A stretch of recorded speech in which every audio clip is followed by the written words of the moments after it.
Bonjour à tout le monde. Merci d'être là pour cette conférence qui est dédiée ce matin à la réalité et virtuelle en se posant la question. C'est une technologie qui a un avenir aussi flamboyant qu'on lui prévoyait, ou est-ce que c'est une technologie qui va connaître un échec et commercial comme on a pu le connaître avec la 3D. Pour en parler ce matin, je remercie d'avoir trois interlocuteurs avec moi. Donc je vais commencer par Aurore Baron, qui est chef de produit Theta chez Ricoh Imaging. Bonjour. Bonjour, oui, c'est ça. Mickaël Moreau, bonjour, qui est Bonjour. et porte-parole pour Intel France. Et Intel est extrêmement impliqué dans la VR, on le verra. Et puis Neila et Ben Hamouda, qui est une spécialiste de la production VR. La première question peut-être qu'on peut se poser, c'est exactement qu'est-ce que la VR, parce que c'est vrai que c'est un terme sur lequel on met beaucoup de notions. Alors j'ai fait un tout petit peu d'étymologie.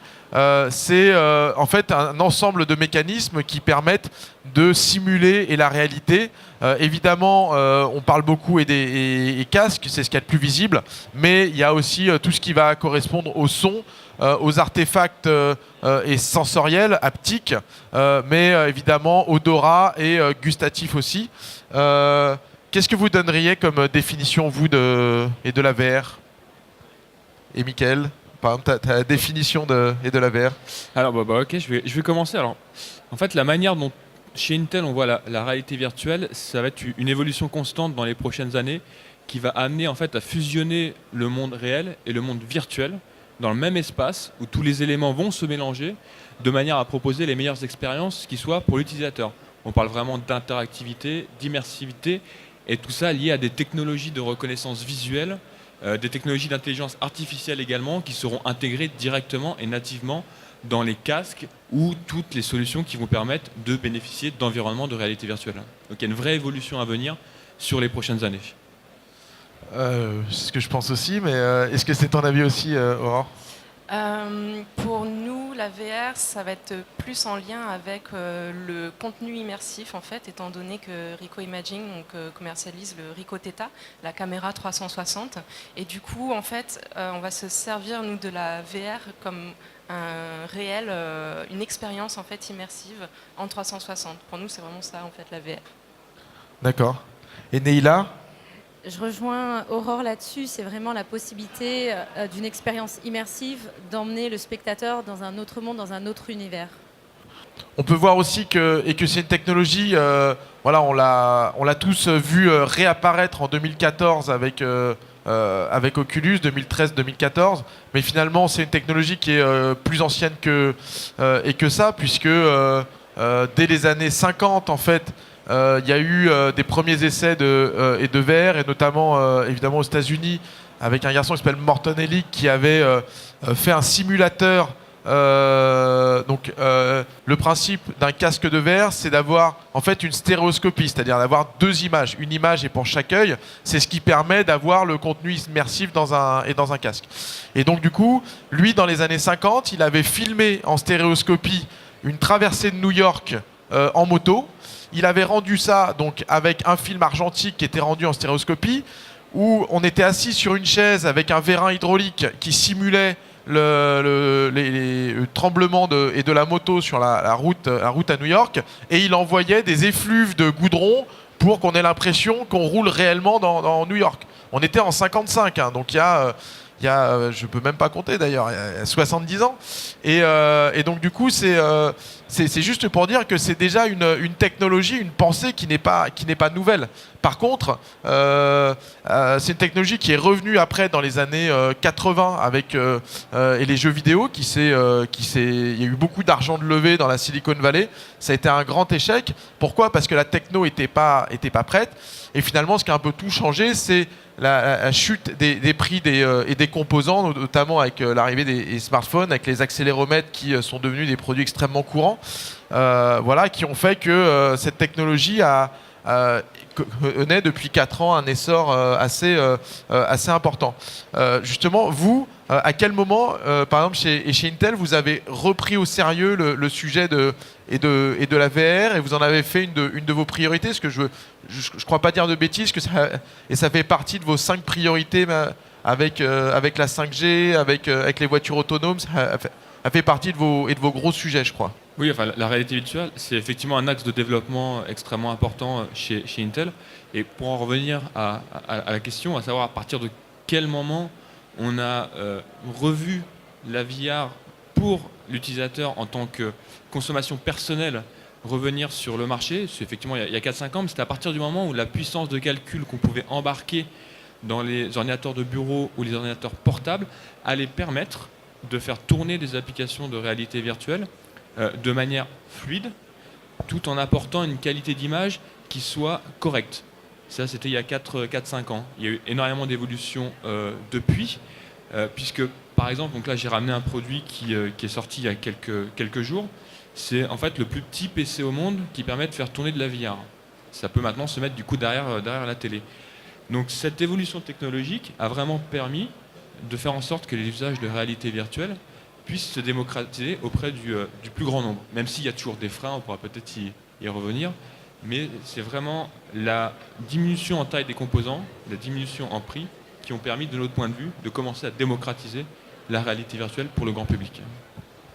Alors justement, quand on parle de VR, on parle souvent de casques. Mais on voit aussi beaucoup de players sur Internet en 360 qui sont acceptés depuis maintenant plus d'1 an sur Facebook ou YouTube. Vous, chez Ricoh, je crois que vous avez beaucoup développé cet usage aussi sur Internet. Et je crois que vos premiers clients, ça a été le marché immobilier pour les visites. C'est un gros marché pour vous, quoi. Alors déjà, nous, notre première caméra 360, on l'a créée en 2013, donc ça date. Et en plus, à cette époque-là, justement, YouTube ou Facebook n'étaient pas encore compatibles au 360. Et c'était uniquement de la photo. Et ensuite, en 2015, là, ça a été un peu plus le moment de buzz, on va dire, sur tout ce qui est 360, VR, avec nos seconds modèles, où là, en fait, on proposait de la vidéo en 360, photo aussi. Et c'est à partir de ce moment-là, en fait, où les plateformes ont été petit à petit compatibles avec le 360. Et du coup, c'est un peu comme ça, finalement, qu'on arrive à démocratiser le 360, la VR. Parce que si on a le matériel qui le propose, et en plus, après, on a la plateforme pour pouvoir le diffuser, bah, du coup, on amplifie toute la possibilité du 360 et on multiplie même les utilisations qu'on en fait. Et c'est vrai, comme tu disais, après, tout ce qui est B2B, effectivement, c'est là où, pour l'instant, ça marche le plus parce qu'il y a plus de demandes. C'est vrai que le grand public est encore très timide sur le 360. Alors justement, vous qui... et c'est un marché où vous étiez pas seul, mais c'est un marché où vous êtes dominant aujourd'hui. Il y a Nikon qui a voulu rentrer sur ce marché, ils se sont plantés. Il y a Samsung qui a ses Gear qui les mettent en avant, mais pas trop non plus. Il y avait une boîte française dont on avait beaucoup entendu parler, Egiroptic, qui a annoncé qu'il arrêtait ses activités il y a quelques semaines. Comment vous expliquez que est-ce que c'est le marché qui est pas assez mature aujourd'hui, ou est-ce que c'est votre produit qui fait que vous arrivez à vous en sortir, comment vous expliquez le fait que vous en sortiez alors que on sent que autour de vous il n'y a pas un marché très développé encore? Alors, je pense qu'effectivement, il y a deux choses. Il y a déjà le marché qui est encore un peu un marché de niche et qui a du mal à se développer, mais on voit que c'est en train de prendre de plus en plus. Et à mon avis, il y a encore un bel avenir devant nous. Et c'est vrai que Ricoh Imaging, avec le Theta, on a une technologie derrière qui nous permet d'être effectivement leader sur notre marché. De par les optiques en fait, qui sont intégrées dans la caméra et l'assemblage des deux images qu'on appelle le stitching qui est quasi parfait, on arrive à proposer au client en fait, un produit qui est niveau qualité-prix effectivement peut-être un des mieux sur le marché. Du coup, on tient bien. Alors, peut-être juste un petit point de sémantique. On parle beaucoup de réalité virtuelle qu'on met en parallèle de réalité augmentée et de réalité mixte. Est-ce que alors j'ai juste mis ce petit schéma très est très simple et qui permet juste et d'appréhender les différences entre les technologies. Peut-être, est-ce que vous pourriez, et tous les trois, me donner votre définition de la réalité mixte, qui semble quelque chose encore assez flottant, encore assez ouvert dans sa définition. Et Neila? Alors, la réalité mixte va mélanger justement la réalité virtuelle, où là, on est en immersion dans un univers particulier qui est créé, qui est dédié, à la réalité augmentée, où là, on utilise des éléments créés virtuellement pour les ajouter à ce qu'on voit réellement. Et la réalité mixte va justement mettre ces deux possibilités ensemble, va fusionner un peu la réalité virtuelle et la réalité augmentée. Donc on a besoin de casques ou de lunettes pour de la réalité mixte? Alors, j'ai fait des expériences où c'était assez mélangé, où il y avait des smartphones et où ensuite il y avait justement des gears, il y avait un mélange un peu des deux. Mais c'est vrai que c'est quelque chose qui est encore assez flou aujourd'hui et qui se développe de plus en plus. Alors c'est peut-être un peu moins flou de notre côté, puisque la réalité mixte, c'est exactement comme tu l'as défini, donc c'est le mélange des deux. On a démontré, il y a maintenant 1 an et demi, donc au CES de l'année dernière, un projet de casque qui s'appelait le projet Alloy, qui permet en fait, en intégrant des technologies type RealSense, de scanner l'environnement dans lequel l'utilisateur va se trouver. Là par exemple, il se trouve là où on est, sur le siège. Ça va scanner l'environnement, ça va reproduire exactement tout ce qui est autour, et on peut plaquer un décor de science-fiction par exemple sur les tables. Donc ça devient en fait la salle de briefing dans un vaisseau spatial. Et à partir de là, on peut jouer. Donc il y a des hordes d'aliens qui vont arriver, il faut leur tirer dessus, etc. Et c'est la première fois, moi, que j'ai vu des gens avec des casques de réalité virtuelle courir dans une salle sans avoir peur de tomber sur une chaise, de tomber sur le canapé, de se prendre la commode, etc. Donc on a déjà des technologies qui permettent de le faire, qui commencent à être intégrées par certains industriels, et on va voir ça arriver très très rapidement. Justement, on voit d'ailleurs sur la nouvelle version du HTC Vive qu'il a 2 caméras pour répondre à cette demande-là. Est-ce que tous les casques maintenant, on n'aura plus de casques de réalité virtuelle pure? On va aller que vers des casques de réalité mixte? C'est difficile à dire, hein. Je pense que comme pour tous les marchés, tous les appareils, tout va cohabiter pendant un certain temps. Et au fur et à mesure que la technologie va se démocratiser, au fur et à mesure que les coûts de fabrication vont diminuer, on va arriver à un marché où la totalité des solutions, parce qu'il y aura les casques évidemment, il y aura d'autres types de solutions qui vont permettre de faire de la réalité virtuelle, vont avoir un ensemble de technologies communs qui vont permettre de faire garantir un niveau d'expérience qui va être similaire à tous les utilisateurs. Alors, j'ai mis cette petite slide justement pour parler de la VR dans le cadre du jeu vidéo sur les usages. Comment vous voyez la VR entre la prise de vue et des expériences, je dirais, plus et documentaires ou narratives ou fictionnelles et des expériences de type plus et jeux vidéo, et est-ce qu'une expérience avec de l'interactivité est forcément un jeu vidéo, où se situe la frontière, la limite entre la fiction et le jeu vidéo dans la VR? Et d'ailleurs, est-ce que c'est nécessaire de faire cette démarcation à partir du moment où il y a de l'interactivité? Non. Non, pourquoi? Parce que oui, évidemment, les jeux vidéo permettent une interactivité qui est beaucoup plus poussée en réalité virtuelle. Et c'est notamment pourquoi, avec l'ESL, on met en avant le jeu Echo Arena, qui est en train de devenir un jeu compétitif sur la scène e-sport. Donc il y a vraiment quelque chose aussi qui se passe entre l'e-sport et la VR. Mais cette interactivité, c'est aussi quelque chose que l'on peut amener dans le sport, par exemple, puisque si on prend un exemple qu'on peut retrouver au niveau européen, si jamais vous êtes abonné à Bein, si vous regardez les matchs du Real Madrid, de Barcelone, lorsqu'ils jouent à domicile, lorsqu'ils vont marquer un but, quelques secondes après, vous allez avoir un clip qui va recréer en 3 dimensions et en réalité virtuelle l'action. Et ça va permettre à l'utilisateur en fait, de zoomer par exemple sur le pied de Lionel Messi au moment où il va tirer, de décider de prendre le point de vue du gardien, donc d'aller zoomer sur le gant du gardien. Donc la réalité virtuelle permet également d'amener cette interactivité dans des domaines comme le sport. D'accord. Et au-delà de ça, pour la fiction et le documentaire, qui se fait de plus en plus en réalité virtuelle, ça permet aussi d'avoir une autre forme d'écriture et d'impliquer davantage le spectateur, l'utilisateur, dans le film en fait, dans lequel ils vont être en immersion. Donc l'interactivité apporte vraiment au niveau de l'écriture quelque chose en plus. Et c'est une écriture complètement différente. Là, je te rejoins tout à fait, Naïla.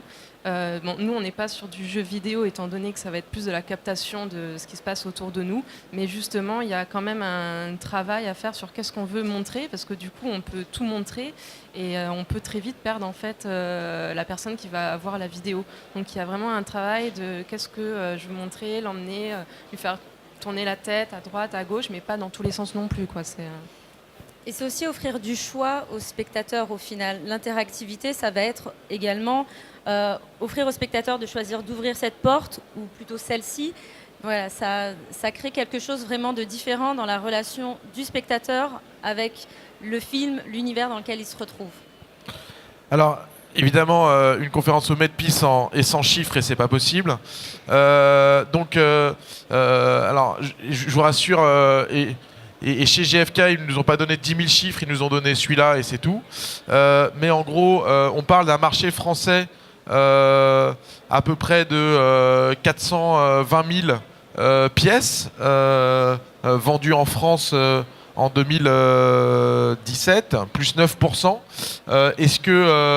Est-ce que c'est un marché qui commence à devenir conséquent et pour vous c'est trop petit, est-ce que c'est déjà un signe et de succès? On est à peu près, c'est 10% du nombre de télé vendues, voilà. Comment vous qualifierez ce chiffre? Et Michael peut-être? Nous, ce que l'on voit en fait, c'est que la réalité virtuelle est une des composantes majeures qui tire le marché vers le haut en termes de produits à plus forte valeur ajoutée. Toutes nos solutions qui sont pensées pour la réalité virtuelle connaissent un certain succès. Enfin, à titre d'exemple, pas plus tard on est jeudi, donc pas plus tard que mardi, on a lancé notamment pour les ordinateurs portables les premiers processeurs Core i9 avec 6 cœurs, 12 fraises, là on rentre un petit peu dans la technique, mais qui peuvent monter jusqu'à 4,8 GHz. Ce qui va permettre en fait de bâtir des ordinateurs portables extrêmement fins, autonomes, et qui vont permettre de faire tourner de la VR, mais également de la créer. Donc c'est important pour l'utilisateur de pouvoir créer, notamment en utilisant les outils qui sont à leur disposition, mais et aussi de consommer. Donc on voit vraiment que la réalité virtuelle, avec le gaming, tire le marché de l'IT vers le haut. Justement, vous, à quel moment est-ce que vous sentez sur les usages avec vos caméras que les gens arrivent à s'en emparer, à être créatifs, à inventer des choses et quel retour vous avez par rapport à l'utilisation de vos caméras, Aurore? Sur la VR, en fait, ce que l'on propose, c'est d'avoir directement le contenu VR sur son smartphone. C'est-à-dire qu'on va faire une captation en 360 avec la caméra, on transmet la vidéo sur son smartphone via l'application et on peut directement mettre une vue VR qu'ensuite on va mettre dans un casque VR et on peut revivre en gros ces souvenirs en 360 en VR. Mais après, ça reste encore quelque chose, comme je disais, d'assez timide parce que, en soi, qui vraiment utilise le VR pour regarder ses souvenirs? Enfin, il faut qu'il y ait quelque chose un petit peu en plus. Donc, du coup, c'est plus à nous de créer ce besoin ou cette chose de dire vous pouvez voir en VR et ça vous apporte quelque chose de beaucoup plus immersif. Alors on voit, c'est une étude qui a été faite en ce début d'année, qui montre que les consommateurs, une fois qu'ils ont un casque, l'utilisent plutôt beaucoup, puisque 40% des possesseurs de casques l'utilisent tous les jours, et seulement 4% des utilisateurs pensent que leur usage de la VR va se réduire dans les 5 prochaines années. quand on faisait la même étude sur la 3D, on avait exactement le résultat inverse. Est-ce que vous pensez que le fait d'être utilisateur et de la VR est un facteur important justement, enfin, moi je pense qu'il y a les gens qui ont essayé la VR et ceux qui ne l'ont pas essayé. Est-ce que le fait d'essayer, d'être en contact et de la technologie est un facteur incitant pour s'équiper et peut-être d'ailleurs et donner des idées aux distributeurs de mettre en place plus de démos pour inciter les gens à adopter cette technologie? Bah, je pense que oui, l'essayer, c'est l'adopter. On pourrait presque résumer à cela. À chaque fois qu'on fait des événements, qu'on monte les technologies de réalité virtuelle, il y a toujours énormément de personnes qui veulent essayer. Les retours sont très très positifs. On a beaucoup de questions du coup, mais quel est le budget que je dois mettre? Qu'est-ce que je dois faire pour m'équiper?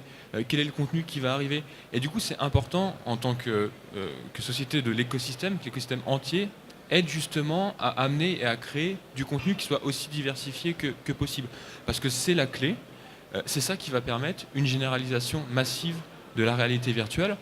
Et en termes de contenu, si on peut prendre un ou deux exemples liés à Intel, on est partenaire des JO depuis les JO d'hiver de cette année jusqu'en 2024. Et on a permis la diffusion en réalité virtuelle de certaines épreuves des JO qui ont eu lieu en Corée au mois de février. Il y a eu par exemple le saut à ski. C'est une technologie qui s'appelle Intel TrueVR qui permet en fait aux téléspectateurs, depuis son canapé, en utilisant un Gear VR, de choisir l'angle de vue qu'ils souhaitent en regardant cette épreuve. Donc pour l'épreuve de saut à ski, on pouvait par exemple décider de se situer en haut du sautoir, en bas du sautoir, au milieu, de regarder en haut, en bas, de se mettre juste au moment où le skieur prend son élan pour vraiment avoir une sensation immersive qu'on ne pouvait pas avoir auparavant. Et c'est du contenu qui est très simple d'accès puisque ça se fait avec un Gear VR. Il suffit de télécharger une application et on peut bénéficier de contenu VR dédié au sport et dédié au JO.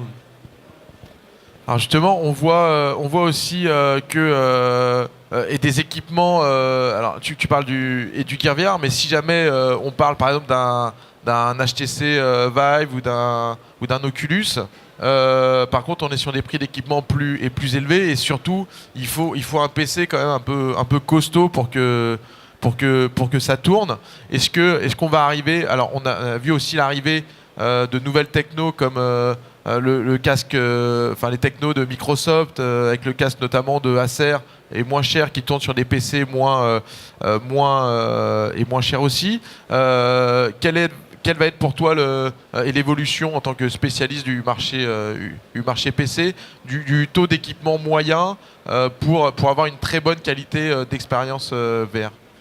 C'est difficile de se projeter sur le taux d'équipement moyen, mais si on prend l'histoire de l'informatique d'une manière générale, on voit que tous les ans, le prix des composants diminue à puissance équivalente. Donc un PC qu'on pouvait appeler VR Ready l'année dernière, on va dire le ticket d'entrée était à 1000 euros. Aujourd'hui, c'est un PC qu'on va plutôt retrouver à 700, 800 euros.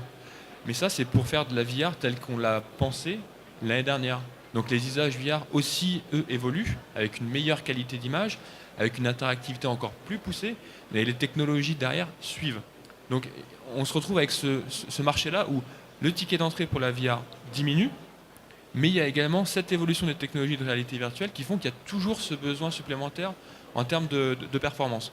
Donc c'est pour ça qu'aujourd'hui, c'est un peu difficile de dire à quel moment on va arriver à un marché où le ticket d'entrée sera encore en diminution et permettra de déjà profiter des usages de la VR tels qu'ils seront dans 3-4 ans. C'est un peu difficile à dire aujourd'hui. Neila? Je pense que c'est une technologie qui évolue encore et qui évoluera encore pendant quelques années avant de vraiment, on va dire, se stabiliser. Il y a encore des choses qui se créent. On attend beaucoup de casques pour cette année, comme l'Oculus Go, comme le HTC, où justement on n'aura plus d'ordinateur. Mais ça va nous permettre aussi de démocratiser davantage la VR. Parce que c'est vrai que les équipements qu'on a pour l'instant sont assez lourds et qu'il faut... en dehors des Samsung, des Gear Samsung et des cardboards, il faut être un peu geek pour un peu... Mais justement, comment on fait la différence entre un Google et Daydream, entre un Oculus Go, un Oculus normal, un HTC Vive Pro, un Samsung Gear. Est-ce que voilà, comment quand on est consommateur, on arrive à faire la différence entre tous ces casques et ce qui se valent? Moi, j'aurais tendance à dire que le Samsung Gear, finalement, c'est un bon entre-deux parce que ça fonctionne avec un smartphone. Aujourd'hui, tout le monde a des smartphones, ou le Samsung Gear ou tout autre gear du même genre qui fonctionne avec des smartphones. Ça donne vraiment une possibilité de démocratisation de la VR parce que tout le monde y a accès vraiment facilement. Après, pour vraiment avoir une expérience immersive plus approfondie, avec de l'interactivité, c'est sûr qu'il faut aller vers des casques un peu plus poussés et donc avec des ordinateurs qui vont supporter également la VR. Mais même ça, on y vient et susciter l'intérêt du public en passant par des gears déjà, va permettre vraiment d'amener les gens vers une technologie un peu plus poussée et qui n'est pas très compliquée non plus. Michael? Oui, je suis d'accord. Enfin, c'est vrai que tout ce qui est Samsung Gear, par exemple, c'est une vraie porte d'entrée pour faire découvrir la réalité virtuelle. Et comme pour tous les usages que les gens font, en général, on commence par cette porte d'entrée, on se spécialise et on en veut toujours plus. C'était pareil avec les appareils photo. Hein. Moi, je me rappelle, j'étais super content d'avoir acheté mon premier appareil photo numérique à 2 millions de pixels. Maintenant, ça n'a strictement plus rien à voir. Et je me suis spécialisé. J'ai commencé à appliquer des filtres, à faire du montage, etc. Mes usages ont évolué et ça va être pareil au niveau de la réalité virtuelle. Les utilisateurs vont d'abord utiliser des portes d'entrée qui sont plus simples d'accès et ensuite en vouloir encore plus, notamment parce que le contenu va suivre. Alors justement, en parlant de contenu, j'ai juste mis quelques slides. On voit aussi l'apparition de formes de dômes diverses et variées pour diffuser des films. Et donc je reviens un peu à cette question. Est-ce que le casque est aujourd'hui pour vous la seule porte d'entrée sur la VR, ou est-ce que la diffusion justement sur des dômes ou sur Internet sont aussi une manière de diffuser du contenu VR? Pour moi, il n'y a pas que le casque VR. Bien sûr, il y a plein d'autres moyens justement d'avoir cette expérience-là. Et heureusement, j'ai envie de dire, parce que ça permet de démocratiser encore plus du coup l'utilisation de la VR. Pour nous, c'est d'accord dans un casque, mais c'est aussi sur son smartphone directement. Au jour le jour, on peut avoir affaire à ce contenu-là. Dans des événements comme là ce que je vois, effectivement, ça permet d'avoir une expérience encore plus folle. Je pense qu'il y a énormément de choses à faire. Et après, sur Internet, sur les plateformes, si en plus il y a de plus en plus de plateformes qui sont compatibles avec le 360, le VR, ça permettra justement de décupler l'usage de la VR. Alors justement, en parlant d'expérience, je me suis permis de mettre ce petit slide. Ça, c'est le premier film qui a été présenté à Cannes en compétition officielle, film VR. Le film est Inaritu et Carnegie Arena, qui est un film qui a beaucoup fait parler de lui, puisque c'est un film qu'on considère majeur dans l'histoire et de la VR. Pourtant, pendant ce festival de Cannes, donc ça c'était une installation qui était présente dans un entrepôt à Mandelieu sur l'aéroport de Cannes, et sur la totalité du festival de Cannes où il y a quand même presque 400 000 personnes qui passent, il y a 800 personnes qui ont vu ce film parce que accès un peu compliqué, un peu lourd, avec des sacs à dos, un gros ordinateur dedans, voilà.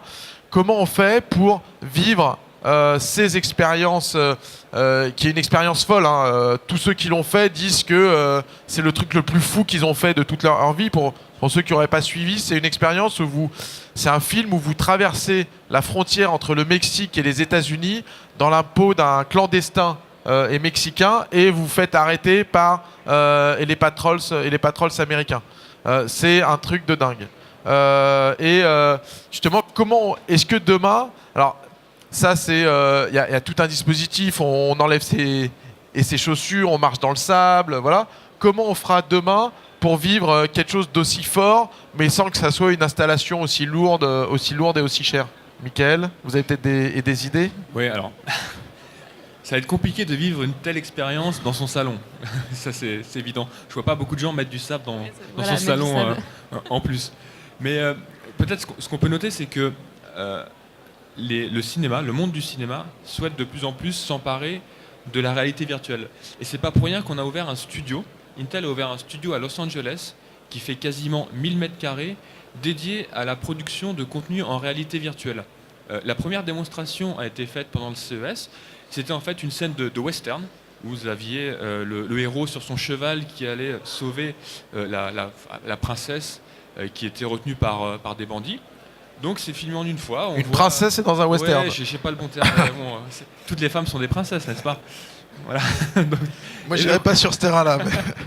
Et donc, bon, bref, du coup, il y avait cette scène qui était filmée. Il y avait ensuite le film qui passait. Et on pouvait à ce moment-là de prendre un point de vue qui n'a jamais été pris auparavant, c'est-à-dire le point de vue du cheval. Le cheval tel qu'il vivait la scène. Donc on se retrouvait projeté dans les yeux du cheval et on vivait cette même scène à travers les yeux du cheval. Et tout ça en une seule prise.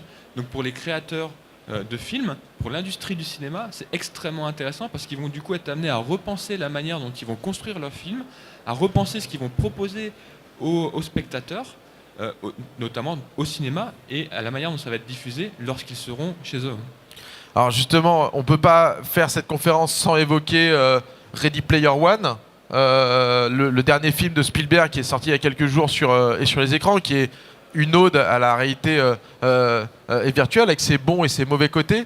Et justement, il évoque quand même des pistes avec des combinaisons haptiques assez poussées, ou en tout cas dans la vision que Spielberg en a. On peut vivre des expériences qui vont très très loin en réalité et virtuelle. Est-ce que ça, pour vous, alors on voit apparaître déjà des combinaisons haptiques qui sont un peu compliquées à mettre en place, mais est-ce que pour vous c'est quelque chose qui va se développer rapidement en tout cas, c'est parce que c'est un gros changement quand même les combinaisons haptiques, le fait de quand quelqu'un te touche dans le film, tu puisses le sentir physiquement. C'est là où on voit que la VR a aussi une dimension physique qui va au-delà de l'entertainment et qui touche presque à ton intégrité physique et morale, quoi. Et Neila? Alors oui, en effet, tous ces systèmes-là sont un peu l'avenir de la VR pour permettre une expérience en immersion vraiment totale et réussie. Ça sera vraiment ce qui démarquera un peu plus la VR et ce qui fera qu'on reconnaît un peu la VR, qu'on attribue à la VR autre chose que de la création 3D et que du gaming. Donc tous ces systèmes de combinaison haptique sont très intéressantes et j'espère qu'elles évolueront assez rapidement pour qu'on y vienne très très vite. Ça serait vraiment une valeur ajoutée aux productions qu'on peut faire aujourd'hui en VR. Qu'est-ce qu'on pourrait retenir? J'ai mis cette petite slide avec ça, c'est des plateformes, c'est la plateforme de YouTube qui est accessible aujourd'hui depuis à peu près tous les casques. Qu'est-ce que vous pourriez dire aujourd'hui sur le développement de la VR à court terme peut-être? Quels pour vous va être les gros marqueurs, les gros changements sur 2018? Vous chez Ricoh, est-ce que vous êtes encore en quête de meilleure qualité d'image? Et c'est quoi qui vous est le plus demandé par les consommateurs? Alors là, avec notre dernier modèle de caméra, le Ricoh Theta V, on propose de la vidéo en qualité 4K et un son en 360. D'ailleurs, ça me faisait penser tout à l'heure quand on parlait justement d'immersion et de moyens pour immerger les gens. Le son en 360 en fait partie. Et sur les prochaines caméras, ça sera effectivement peut-être une meilleure qualité d'image vidéo parce que finalement on est sur de la 4K mais on arrive finalement très vite sur de la 5 voire de la 8 et après sur peut-être finalement des formats qui permettront justement au grand public d'avoir une accessibilité aux produits au 360 plus facilement parce que ce modèle de Theta V est quand même un modèle assez premium en soi donc au niveau qualité on est déjà bien. Et après, sur l'année, ça va être donc, tout ce qui est création de contenu immersif, où on va vraiment proposer une expérience originale aux spectateurs. Donc ça peut être justement dans un univers musical, artistique, plutôt que de la vie de tous les jours. Ça peut être aussi du sport.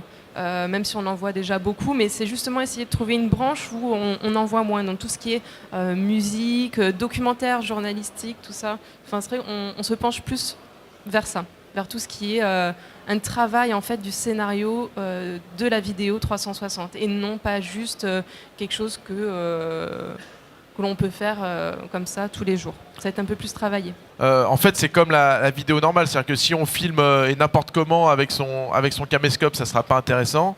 Si y a un vrai scénario, une vraie écriture, d'un coup, c'est quelque chose qui devient regardable par autrui, quoi.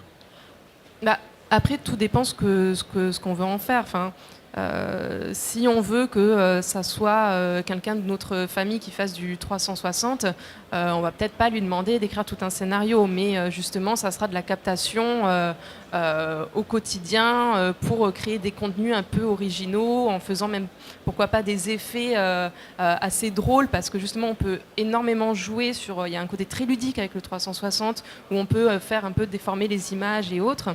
Mais après, si on veut travailler sur une vidéo pour... À l'heure actuelle, tous les créateurs de contenu qu'on voit justement sur les réseaux sociaux, si on veut travailler sur quelque chose un peu atypique, nouveau, innovant, le 360, on peut vraiment s'amuser en justement, là par contre, travaillant un scénario. Et Mickaël ? Je pense qu'à très court terme, déjà, il y a l'ensemble des freins technologiques qui vont sauter. Que ce soit la taille des machines nécessaires pour profiter ou créer de la VR, déjà va se réduire. C'est un exemple qu'on a ici. Tout ce qui est sans fil, c'est en train d'arriver avec le TPCast, l'Intel WiGig, et les prix vont diminuer. Donc ça, à très court terme, déjà, ça va permettre d'accélérer le mouvement vers la réalité virtuelle. Peut-être à moyen terme, on peut observer la tendance de création de contenu de plus en plus diversifié, mais également imaginer la VR autrement que dans son salon ou autrement qu'avec un casque. C'est typiquement ce qui va se passer avec les voitures autonomes. Les voitures autonomes vont proposer de la réalité virtuelle en leur sein. C'est-à-dire que les vitres, par exemple, vont transformer l'environnement dans lequel vous êtes en train de conduire en la ville de Gotham City. On a un partenariat avec Warner Bros, par exemple. Donc on parlait tout à l'heure de réalité mixte. On est en plein dedans et c'est la voiture qui devient le réceptacle de la réalité virtuelle. Donc il va y avoir cette évolution aussi où on connaît la réalité virtuelle aujourd'hui dans son salon avec les casques et autres. Mais n'importe quel appareil connecté, intelligent, va maintenant aussi pouvoir proposer des expériences de réalité virtuelle. D'accord, donc un gros changement. C'est une technologie. Il faut déjà avoir de la 5G pour avoir la voiture autonome. Tout à fait, oui. Et donc, déjà, il faut que ça se passe bien avec la voiture autonome avant qu'on puisse commencer à masquer les fenêtres. On se parle de quand ? On se parle de 3 ans, 4 ans ? Plutôt au début des années 2020, donc entre 2020 et 2025. D'accord. Il y aura ce type d'expérience en réalité virtuelle, réalité mixte, au sein de la voiture. Donc entre 2 et 7 ans, quoi. Oui, c'est très très rapide. Ouais. Ça paraît long, mais à l'échelle de l'informatique, c'est pas si long que ça. Ouais. Ouais, c'est sûr. Et Neila, peut-être pour finir, est-ce que vous avez l'impression qu'il y a une demande vous êtes plutôt vous en relation avec des entreprises. Est-ce qu'il y a une demande plus importante aujourd'hui pour de la VR ? Alors oui, c'est très intéressant de voir l'évolution. Il y a de plus en plus de demandes de contenu en VR, mais du contenu qui sera différent de la publicité classique ou du film classique.